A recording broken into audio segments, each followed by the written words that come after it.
dreams meant to fall behind consistently? Ladies and gentlemen, good morning. In argumentation and debate, it is a cardinal rule that the duty of the negative bench is to defend the status quo and refute the affirmative's proposal. In this case, the opposition failed to do exactly that. This is manifested through first.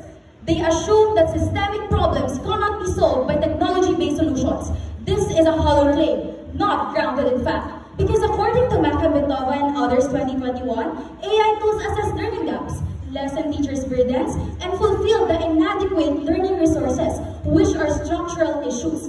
AI's potential is also evident in DepEd's e-care program, where technology offers solutions, fueling better outcomes. Second, the negative side also assumed that the education system functionally works without AI.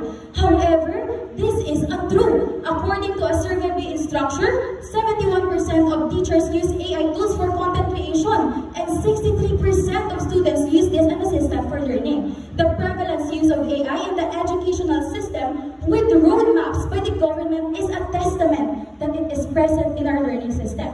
The first speaker of the opposition also admitted that AI tools can expand the existing reforms, in which the education development plans also aims to do through AI implementation. Next, the first speaker of the negative side, while arguing that AI is not a major problem in the educational system, the speaker also failed to acknowledge AI's inevitability in pushing its fullest potential to become a helpful tool in education. With this thinking, the speaker also appeals to the tradition that we should not improve the status quo just because it is working. They also asserted that the education sector must prioritize infrastructure shortage first before integrating AI tools. However, even Department Secretary Sonny Angara admitted that it could take 55 years to complete these backlogs. But by that time, the world has completely embraced AI and Philippines is surely behind. Government efforts are underway with DepEd's partnership with Public-Private Partnership Center, targeting 15,000 classrooms this 2025 and a 19.22 billion boost for classroom construction for 2026 is approved by the House of Representatives. This is a manifestation that infrastructure and AI integration can coexist together. Next, the opposition insists that AI integration diverts resources from structural problems. However, AI and developing structural problems are coexisting. They are complementary reforms to enhance education as stated in the education development plans. The opposition also argues that lack of internet connectivity and digital divide widens under integration. However, as established by our third speaker, government efforts are underway to solve this digital divide, and AI integration can coexist and will strengthen this, since government will shed more light into this matter. In fact, the National Fiber Backbone has completed its first phase, and now it's phase 2 and 3, providing high-speed internet to 70 million Filipinos nationwide. DepEd also achieved 100% procurement of ICT packages in 2024 and to deliver over 64,000 laptops this 2025. And as of June 2025, according to DICT, 87% of remote schools are provided with free Wi-Fi sites. What digital divide really means is rejecting an opportunity of change for quality education.